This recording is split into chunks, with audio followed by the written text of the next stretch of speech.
बेशक जानने वाला और ना जानने वाला हरगिज़ बराबर नहीं हो सकते। अस्सलामु अलैकुम वरहमतुल्लाहि वबरकातुहू।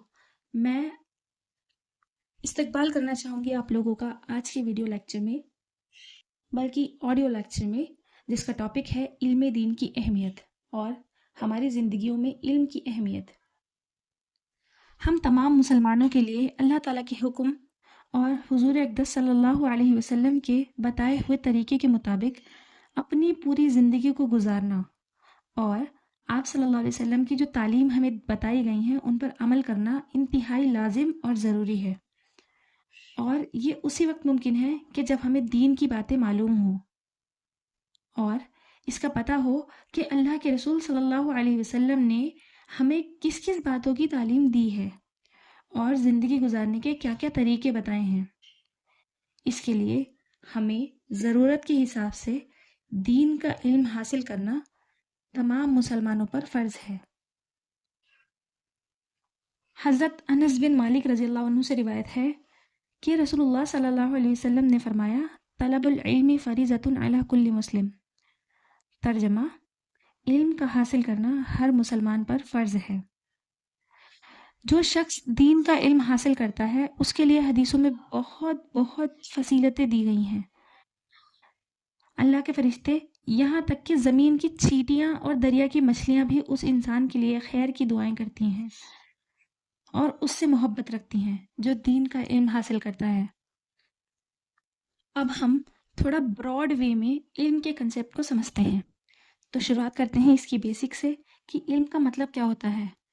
तो इल्म का मतलब होता है किसी एक पर्टिकुलर फील्ड के बारे में अच्छे से जानना, उसके बारे में नॉलेज हासिल करना, उस फील्ड को समझने और उस पर वर्क करने और उस पर चलने के लिए हमें उस फील्ड को जानना, उसके बारे में जानना बहुत ज़्यादा ज़रूरी हो जाता है और इसे ही हम इल्म कहते हैं। ठीक उसी तरह दीन पर चलने के लिए हमें दीन का इल्म हासिल करना बहुत ज़्यादा ज़रूरी है और हर इल्म को सीखने के लिए हमें उसके बेसिक्स से शुरुआत करनी पड़ती है और फिर हम एडवांस लेवल्स की तरफ जाते हैं। ठीक उसी तरह हमें बेसिक्स से शुरुआत करके एडवांस लेवल्स ऑफ दीनी इल्म की तरफ रुजू करना चाहिए। इस्लाम में इल्म के सीखने वालों का बहुत बुलंद मर्तबा है, लेकिन इसका मतलब ये नहीं है कि हम दुनियावी नॉलेज से रुक जाएं। हमें दुनिया का इल्म भी हासिल करने की पूरी इजाज़त है। इनफैक्ट हमें कुरान में कई जगह पे हुक्म मिलता है कि हम दुनिया को देखें, उसे समझें, उस पर गौर करें। तो इल्म के हासिल करने के ना हमें सिर्फ दीनी फ़ायदे हैं और आखिरत के फ़ायदे हैं, बल्कि इसके दुनियावी फ़ायदे भी कम नहीं हैं। So let's discuss the worldly benefits of gaining knowledge और इल्म। सो शुरुआत करते हैं हम लोग इम्पोर्टेंस ऑफ इल्म समझने की पॉलिटिकल स्फेयर से, यानी कि अगर हम इल्म हासिल करते हैं तो हमें पॉलिटिकली उससे क्या बेनिफिट्स हो सकते हैं। तो सबसे पहली बात यह है कि politics is very deeply connected to the notion of power and being knowledgeable makes us powerful. जब हमारे पास नॉलेज होती है तो हम हर चीज़ को और अच्छे से समझते हैं, हमें अपने राइट्स वगैरह का भी पता होता है। तो हमें अपनी पोजीशन को अगर स्ट्रांग रखना है तो हमारा अवेयर होना, नॉलेजेबल होना बहुत ज़्यादा ज़रूरी है। Second thing, it makes us aware of our rights. Whether in Islamic sense or in Indian legal sense, we all have certain rights. और उन राइट्स के बारे में हमें तभी पता होगा जब हम उनको जानने की कोशिश करेंगे और उन्हें जानने की कोशिश करना ही इल्म हासिल करना है, नॉलेज गेन करना है। तो ये जो हमारे राइट्स हैं इन्हें हम प्रॉपरली अचीव तभी कर सकते हैं जबकि हम खुद अवेयर होंगे, जबकि हम उन्हें जानेंगे कि हमारे पास क्या क्या राइट्स हैं। Otherwise they are all in vain. Third thing is being aware means justice के करीब होना। जब हम अवेयर होते हैं तो हमें अपने राइट्स के और हमारे civil rights, political rights and human rights related all types के राइट्स की हमें अवेयरनेस होगी। तो बोथ पॉलिटिकल इंडिविजुअल और we can say private individuals and government, दोनों ही हम मुसलमानों पर हावी नहीं हो पाएंगे। हावी होने वाली बात से हम समझ सकते हैं अपने आसपास के एनवायरनमेंट को देख के कि आज दुनिया में मुसलमानों के कितने दुश्मन बने बैठे हैं लोग, जो हर तरीके से मुसलमानों को नुकसान पहुंचाने पर तुले हुए हैं। तो जब हमें नॉलेज होगी, जब हम अवेयर होंगे, जब हम विक्टिम माइंडसेट ना रख कर लीडर माइंडसेट रखेंगे, तो इंशाअल्लाह ताला हमारे साथ जस्टिस भी होगी, कोई भी हम पर हावी नहीं हो पाएगा, क्योंकि हमें स्टेप बाय स्टेप प्रोसीजर पता होंगे कि हमें जस्टिस कैसे हासिल करनी है। So knowledge and specifically political and social knowledge को गेन करना आज के मुसलमान यूथ के लिए बहुत ज़्यादा ज़रूरी हो गया है। और अगर उसमें दीनी नॉलेज का, दीनी इल्म का एलिमेंट जोड़ दिया जाए तो ये हमारे लिए दुनिया और आखिरत दोनों में बेनिफिशियल हो जाता है। Now let us move towards the second aspect and benefit of gaining knowledge and seeking ilm, and it is psychological and philosophical aspect of gaining knowledge. So first of all, it makes us self confident, yani gaining ilm is making us self confident, and specifically the situation of Muslims in India is very vulnerable due to certain circumstances. So in this chaotic era, it's very important for us to seek ilm, because we know we have knowledge about something, we feel more confident. And for being self-reliant, we need knowledge, we need to be aware of our rights, of our values, of our duties, etc. The second thing is cognitive growth, यानी कि हमारे brain की development होना। जब हम इल्म सीखने लगते हैं, नए कंसेप्ट्स को सीखते हैं, तो हमारा ब्रेन न्यूरल कनेक्शंस बनाता है। इससे हमारा ब्रेन डेवलप होता है। इसे अगर हम नॉर्मल लैंग्वेज में समझें तो हम समझदार होने लगते हैं। इससे हमारी क्रिटिकल थिंकिंग एंड फोकस दोनों ही इम्प्रूव होते हैं। इससे हम सिचुएशंस को इन डेप्थ समझने लगते हैं। फिर सरफेस नॉलेज से हमें इतना फ़र्क नहीं पड़ता, हम रियल नॉलेज की तरफ, रियल कॉन्सिक्वेंसेस की तरफ जाने लगते हैं। And the third thing is, इससे कॉग्निटिव फ्लेक्सिबिलिटी आती है। कॉग्निटिव फ्लेक्सिबिलिटी मतलब हमारी सोच का फ्लेक्सिबल होना। नॉलेज हमें अलग अलग नज़रिए समझाती है। इससे हम एक ही बात को मल्टीपल पर्सपेक्टिव से देख पाते हैं। ये हमें इस बात पर तवज्जो दिलाती है कि कोई बात या कोई नज़रिया किस हद तक ठीक है या गलत है। Fourth thing is empathy, social and emotional intelligence.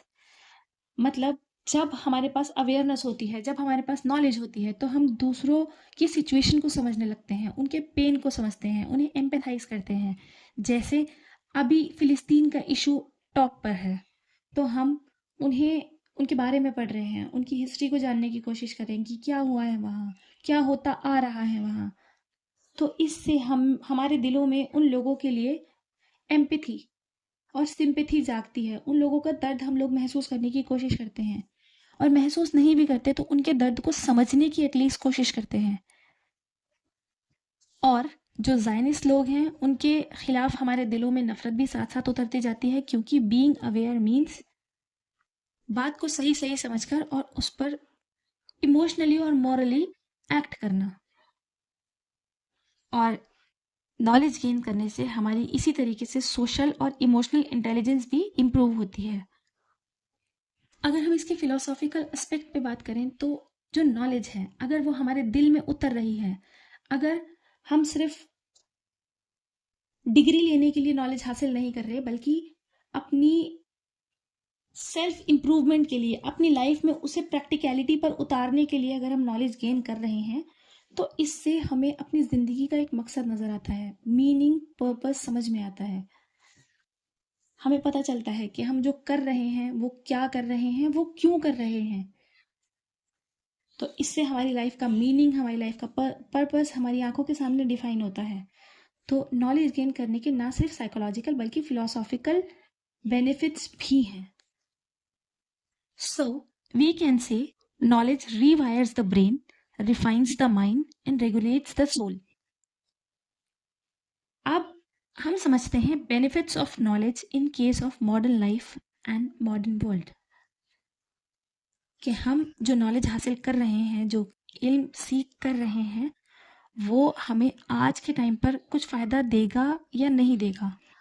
तो first of all, besides the cognitive empowerment जो भी हमने डिस्कस की, it gives us career flexibility.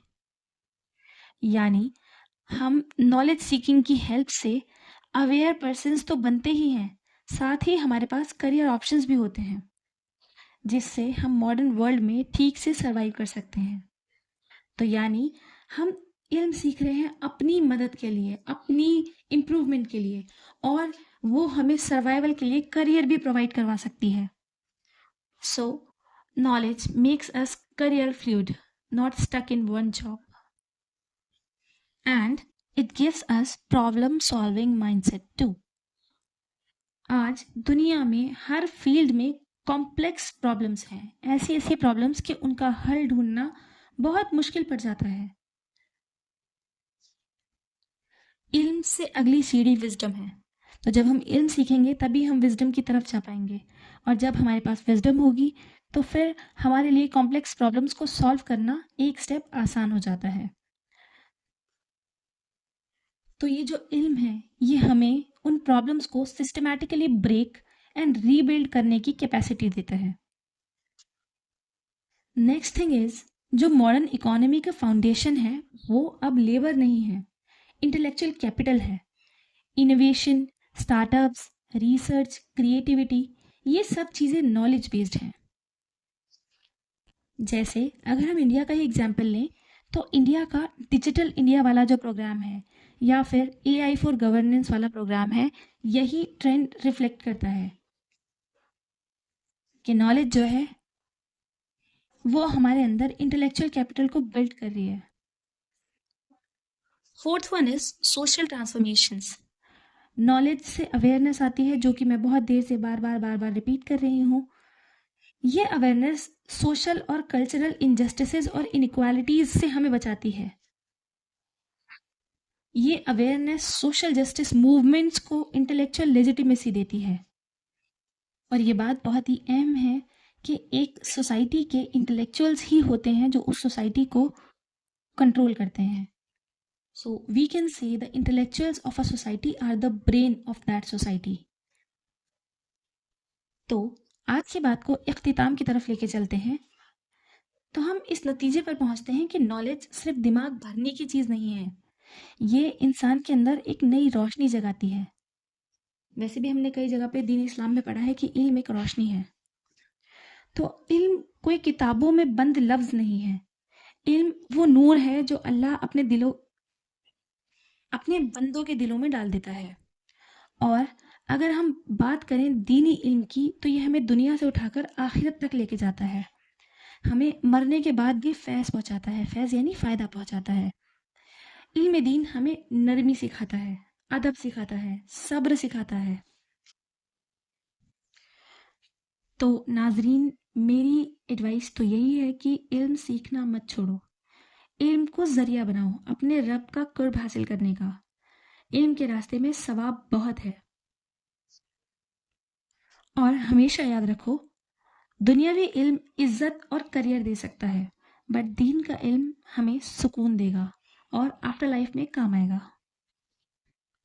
एक हदीस पाक का मफहूम है, हज़रत अब्दुल्ला बिन उमर रज़ियल्लाहु अन्हु का बयान है कि रसूलुल्लाह सल्लल्लाहु अलैहि वसल्लम का गुज़र दो मजलिसों पर हुआ, यानी कि दो ग्रुप्स थे, और आप सल्लल्लाहु अलैहि वसल्लम ने फरमाया दोनों मजलिसें खैर और नेकी पर हैं। फिर एक मजलिस की तरफ इशारा करते हुए फरमाया कि ये लोग जो हैं, यानी कि ग्रुप 1 जो है, ये लोग अल्लाह ताला से दुआ मांग रहे हैं और मुनाजात में लगे हुए हैं। अल्लाह ताला चाहे तो इन्हें अता फरमा दे और चाहे तो ना अता फरमाए, यानी कि ये लोग अपने हक में अल्लाह ताला से दुआएं कर रहे हैं और अल्लाह की मर्ज़ी पे डिपेंड है कि अल्लाह ताला इन्हें वो चीज़ें दे या ना दे। और दूसरी मजलिस यानी जो ग्रुप नंबर 2 है उसके बारे में फरमाया कि ये लोग इल्म दीन हासिल कर रहे हैं, यानी दीन का इल्म हासिल कर रहे हैं और ना जानने वालों को सिखाने में लगे हुए हैं, यानी कि खुद सीख भी रहे हैं और आगे दूसरे लोगों को सिखा भी रहे हैं। लिहाजा इन लोगों का दर्जा उन लोगों से बढ़ा हुआ है, यानी कि ग्रुप 2 का दर्जा ग्रुप 1 से बढ़ा हुआ है। और फिर प्यारे नबी सल्लल्लाहु अलैहि वसल्लम ने खुद से मुखातिब होकर कहा कि मैं तो मुअल्लिम ही बनाकर भेजा गया हूँ। मुअल्लिम बोलते हैं टीचर्स को, जो कुछ इल्म टीच करे। फिर आप सल्लल्लाहु अलैहि वसल्लम उन्हीं में बैठ गए, यानी कि उन्होंने फिर ग्रुप नंबर 2 को ज्वाइन किया। तो इल्म जो है, इल्म का हासिल करना दीन में बहुत ज़्यादा अहमियत रखता है। दूसरी हदीसों में हमने पढ़ा है कि अगर कोई इंसान इल्म हासिल करना चाहे तो अल्लाह ताला उसे वो ज़रूर देता है। So may Allah fill our hearts with the light of इल्म, और हमें उन लोगों में शामिल करे जो सिर्फ जानते नहीं हैं बल्कि समझते हैं, उस इल्म को जीते हैं और दूसरों तक इल्म की रोशनी को पहुंचाते हैं। जज़ाकल्लाहु खैरा। आप लोग आखिर तक रुके। वाखिर दावाना अनिल हम्दुलिल्लाहि रब्बिल आलमीन। अस्सलामु अलैकुम रहमतुल्लाह। आप लोग सजेशन दे सकते हैं कि मुझे अगली वीडियो किस टॉपिक पर बनानी चाहिए, और वीडियो को शेयर करें और चैनल को सब्सक्राइब करना ना भूलें। अल्लाह हाफिज़।